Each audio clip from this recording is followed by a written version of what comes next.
Good morning, or depending when you're watching this, good afternoon, good evening, or good night. My name is Ross, and as always told, I had a voice for radio, so today I'm going to show you my Garchomp deck. Now, this is a deck with which I got top 4 at a recent X and Y to BreakPoint Standard Format City Championship. I believe rather strongly that this is one of the, if not the best Garchomp lists around on the interweb. How? Because I've tested an awful lot of Garchomp lists. I've tried some from other people, I've tried this one, and I think this one is streamlined and does the job. So, let me take you through it. The main boy here is Garchomp, and we're playing 4 of him. And he's got 2 very good attacks. Turbo Assault does 60 damage and allows you to attach an energy card from your discard pile to one of your Pokemon. Now, the thing that you must bear in mind with that is that it says energy card, not special energy card. That means that you can use this attack to attach a strong energy to one of your bench Pokemon, which is quite frankly ridiculous. Other Pokemon in the past that have done this have not been able to attach special energy, and that makes it special. Speaking of special, the second attack for just 2 energy does 80 damage or 160 to an EX. That means if you've got a strong energy attached to Garchomp, or a muscle band, although we don't play that in this deck, or a fighting stadium out, you'll be doing 180 damage to an EX Pokemon, and you will KO it very nicely indeed.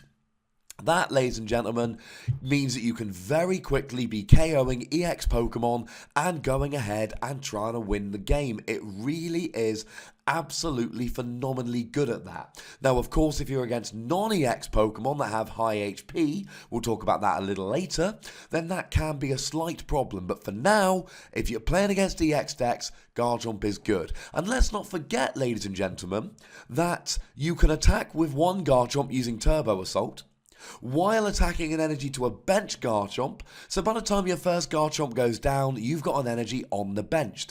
I should also mention that this Garchomp has free retreat, making it even better again. About to die, free retreat to a different Garchomp and start the whole thing over again. We are playing 4 Gibble because it's a stage 2 deck, you need 4 of the basic, and we're playing 2 Gabite. The reason we're playing 2 Gabite is it's a nice compromise. You haven't really got space to run 4 Gabite, but if you just run Rare Candy and no Gabite at all, then you run the risk of not being able to get Garchomp out. As soon as you've got 1 Garchomp out using Rare Candy, more on that in a minute, you can generally have that living for a turn or 2, and you've got time to evolve a couple Gibbles into Gabites and off you go. But don't sleep on Gabite's attack Sand Tomb. 20 damage, and it stops your opponent's defending Pokemon retreating during their next turn. Now that means that you can take advantage of, let's say your opponent has a Hooper with a Float Stone attached. They might put the Hooper active at the beginning of, let's say you knock out one of their Pokemon, they might leave a Hooper active, or indeed, you might drag one up using Lysander. Well, you can then use Gabite to stall to leave Hooper in the active while you get going with something else. Now, I've said this is a streamlined version of the deck. So there's only 2 other Pokemon you play. Number 1, we play Hawlucha. We play free Hawlucha. And the reason we play Hawlucha is, well, there's a few reasons. Firstly, it's got free retreat, which means we want to be getting Garchomp going as soon as possible. And Hawlucha's free retreat means that we can get him out of the active and get Garchomp into the active. But it's also got a pretty nice attack when you're facing EXs. 60 damage for 1 energy, but only against an EX. Add a strong energy in a fighting stadium, now you're doing 100 damage. This is really good against decks like Seismitoad, who get rid of all your energy because you only need 1. But it's also really good because Garchomp, if you go second, you're not going to be able to do a big attack, or at least not with Garchomp, so you can attack with Hawlucha instead. Speaking of going second, Gabite actually has a really useful attack. Never Enough. Discard a card from your hand, maybe you discard an energy that you can then reattach next turn using Garchomp's attack, and you draw 2 cards. It adds some nice consistency. Now, usually you would not want to leave a Gibble active attacking, but the card Focus Sash, which we'll talk more about in a minute, means that your Gibble is likely to survive for a turn, so you can use Never Enough, evolve to Garchomp, and then get an attack in.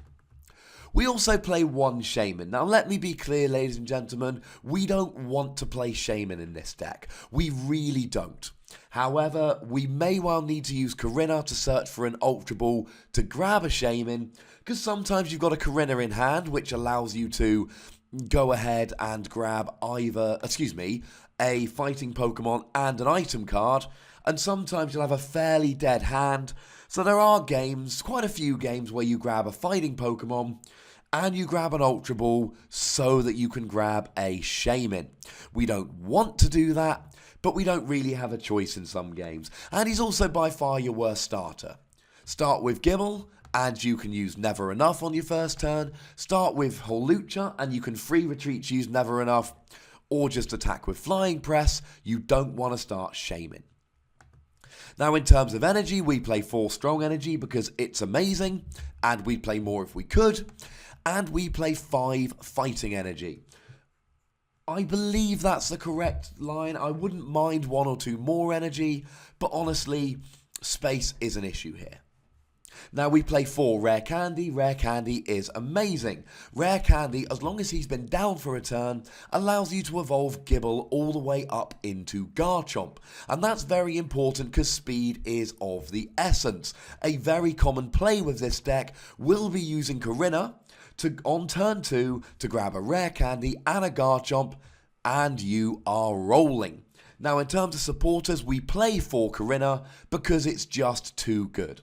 Early game, you can grab a Gibble and a Level Ball for another Gibble, or you can grab a Gibble and an Ultra Ball for a Shaman, or whatever you need. It really is very, very good. We play 2 Sycamore because sometimes you need to be slightly more aggressive than Corinna, but we don't want too many Sycamore. If you end up discarding too many Garchomps, Rare Candies, things of that nature, you can end up losing the game very quickly. So although we play a couple of Sycamore, what we really want to do is have that in the discard pile to reuse with VS Seeker, rather than just going ahead and using it as it is. We also play 1 Lysander. I'd like to play more, but you can't afford to play more. We've got Battle Compressor, so we can get it in the discard and reuse it with VS Seeker. I don't like only playing 1 Lysander. I would much rather play more, but space is an issue. We play 1 Hex Maniac because it's a very nice disruptive card. If you're playing against bat decks, you can stop them doing extra damage with their Golbats and Crobats, or if you're playing against a Bronzong deck, you can really slow them down. It's a card that I think most decks need 1 Hex Maniac in because it's just too useful. It's also really good if you've got a better setup than your opponent. It's really useful to just play Hex Maniac so that your opponent is unable to use their Shaman EX. Now, one of the more controversial inclusions in my list is a single Maxie's Hidden Ball trick, and many people have disagreed with me on this, and I will not change my mind because I've done an awful lot of testing with this deck, and I believe playing one of these is correct. And here's the reason. This isn't a deck where you're going to get turn 1 Maxies 3 out of 5 games or anything like that. But every so often you will have a game where you're able to empty your hand and play a VS Seeker for Maxie's Hidden Ball trick.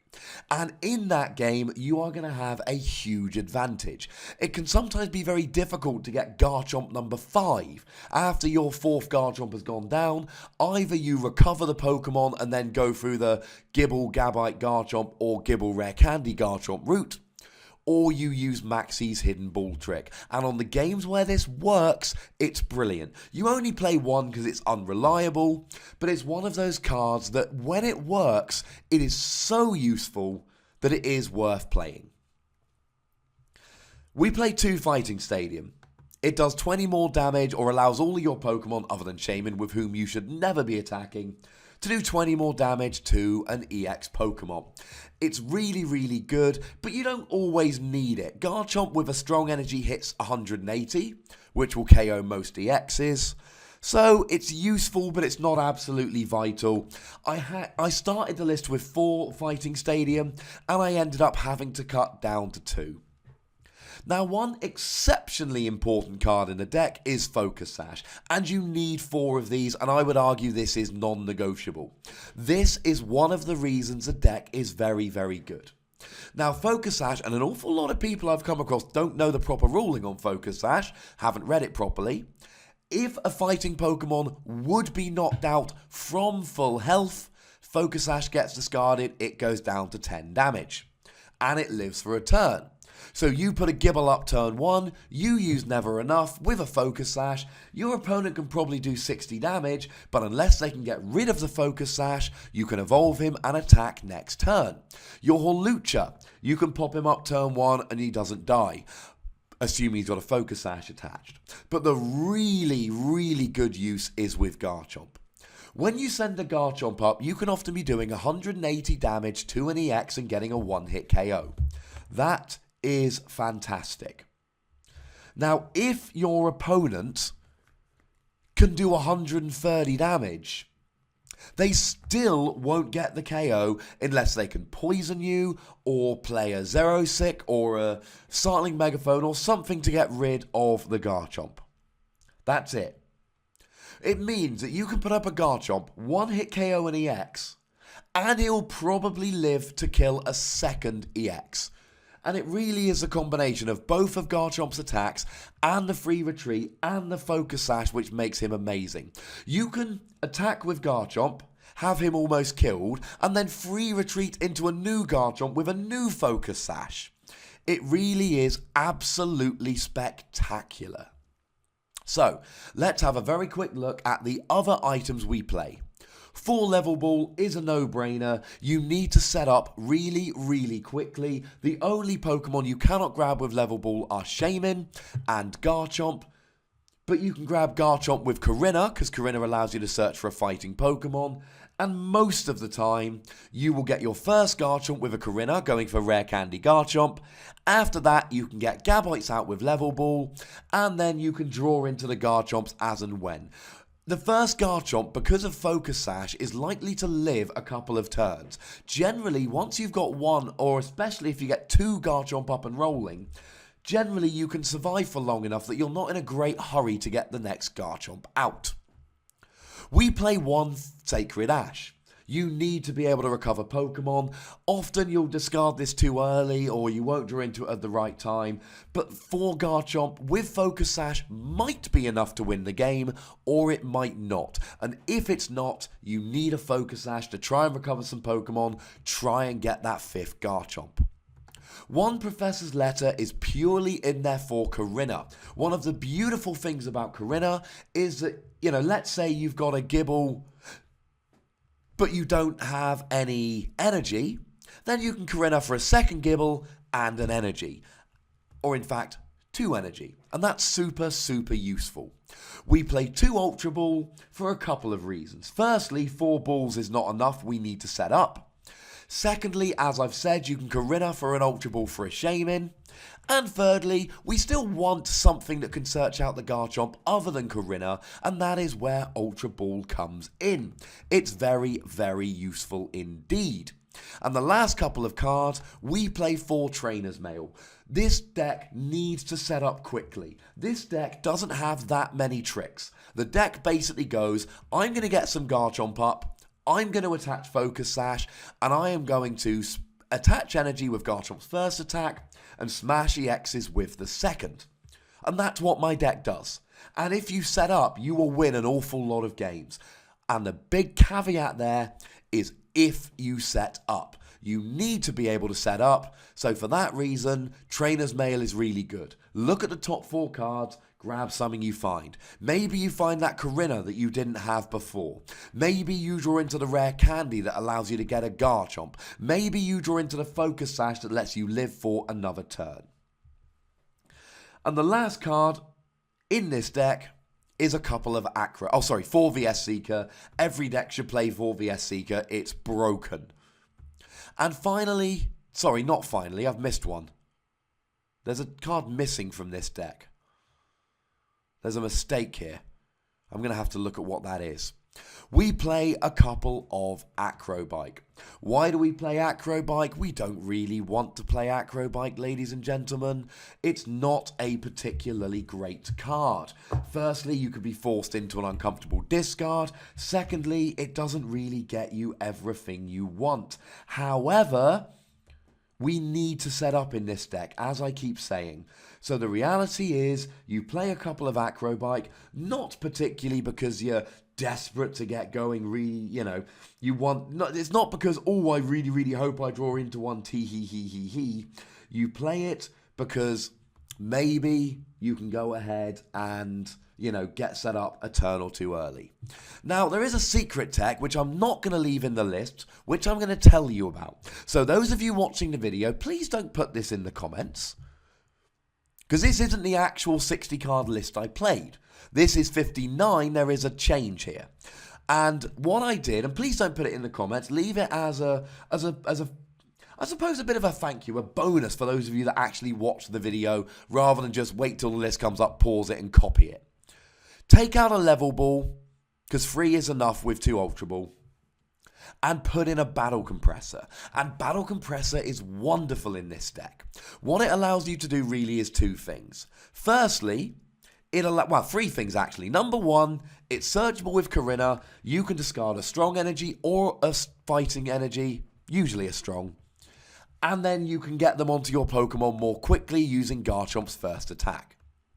Number 2, we've got one-off supporters. We've got 1 Maxie's, 1 Lysander, 1 Hex Maniac. You can get them in the discard earlier to use VS Seeker. And against a deck like Greninja, where as soon as they get abilities you lose the game, that is very, very useful. And the other thing it allows you to do is break the Corinna chain. One thing which is very depressing about running this deck is, and any fighting deck that plays for Corinna, some games you will end up using Corinna turn after turn after turn, because you've got nothing else. Well, here, let's say you've got a Corinna and a VS Seeker. You can Corinna for a Pokemon and a Battle Compressor, dump a Sycamore, and next turn you get a Sycamore. That's my extra tip for those of you that are actually watching the video. So, quick chat about matchups. There are some very good matchups. Against Mega Mewtwo, if you set up, you win.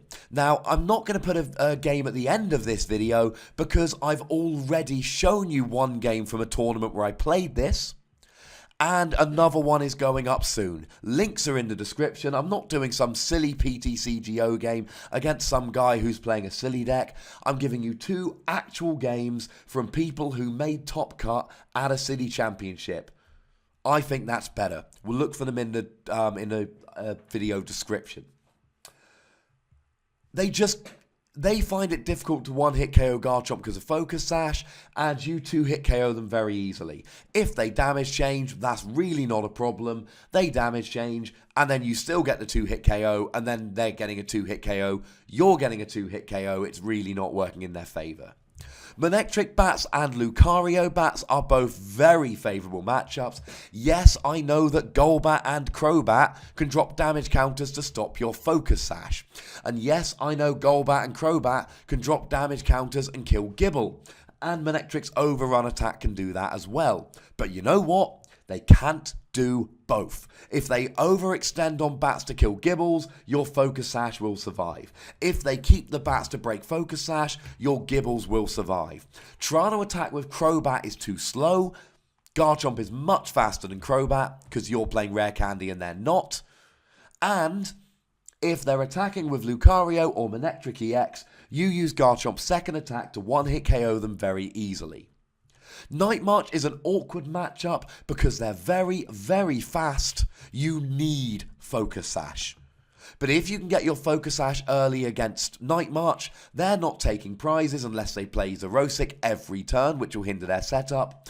And as soon as they stop taking prizes, you can jump ahead in prizes, and they've only got 4 DCE, remember, and they are going to struggle to have enough DCE to finish out the game.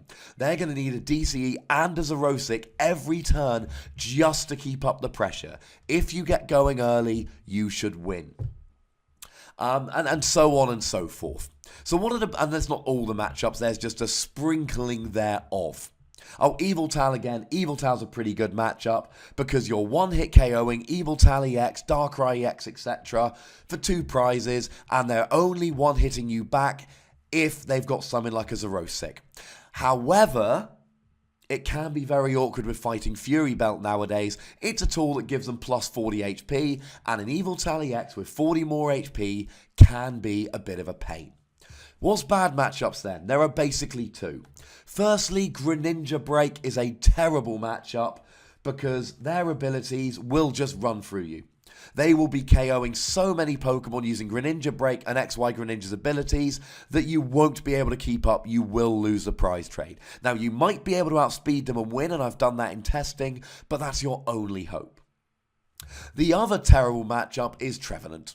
They'll turn off your trainers, they'll spread with X and Y Trevenant, they will spread damage counters with Trevenant Break, and you just won't be able to keep up. You'll have no trainers, and you'll die very, very quickly indeed. Unfortunately, both of those matchups are borderline unwinnable as long as your opponent sets up. But every other game, every other matchup, I think you've got a good shout. I genuinely believe Garchomp is one of the best decks in Standard, and I genuinely believe this is one of the, if not the best list on the internet. Going by people's other lists, don't use a list with multiple maxis in, it's not consistent enough. You won't get it working often enough. Don't worry about Muscle Band, you're doing enough damage anyway. Focus Sash is too important to this deck. Don't play Lucario EX. Lucario EX is an EX. I played a mirror match in round 1 of the tournament I took this to. Weirdly, the only 2 players. He didn't play Focus Sash. He did play Lucario EX. What that means is I got easy KOs on his Gibbles and Gabites because he wasn't playing Focus Sash. He couldn't do that to me. And as soon as he tried attacking with Lucario, I got 2 easy prizes. A lot of people disagree with me. Most lists I've seen have Lucario EX, and I've seen lists that play Muscle Band and don't play 4 Focus Sash. I cannot say this strongly enough, ladies and gentlemen. You need 4 Focus Sash. You do not want EXs. The entire point of this deck is that you've got 130 HP, non-EX, KOing EXs, and you've got Focus Sash so you don't get one-hit KO'd back. As soon as you start playing stuff like Lucario or a second Shaymin, you are defeating the object of this deck, and you may well end up losing. Well, I hope that made perfect sense, ladies and gentlemen, and I hope you enjoyed the video. As always, any comments you've got about Garchomp, any lists you wish to share that you think are better than mine, any arguments you've got about why my list is nowhere near as good as I'm making it out to be, stick them in the comments. That's what the comment section is for. And you know the deal by now. You should have clicked the like button. This has been, what, 10, 15, 20-minute video? I don't know, I'm not counting. However long it's been, you've had time to click the like button. So the only question really remains, why haven't you clicked the like button? Is it because you hate me on a personal level? Because that's upsetting. But I will forgive you if you click it right now. Make sure you subscribe, and if you've already subscribed, find a friend. We've hit 2,400 subscribers on this channel, and quite frankly, ladies and gentlemen, I want that to be a lovely start, but I want it to be but a dip in the ocean. I want it to be even better than that. I'm a greedy man, and I'm cool with that. And as always, the most important thing, look after yourselves till next time. Thank you very much for watching. My name is Ross, and you've been watching PTCG Radio. And if you want a game to come on right now, just click one of the links in the description. They're so much better than a PTCGO game would be.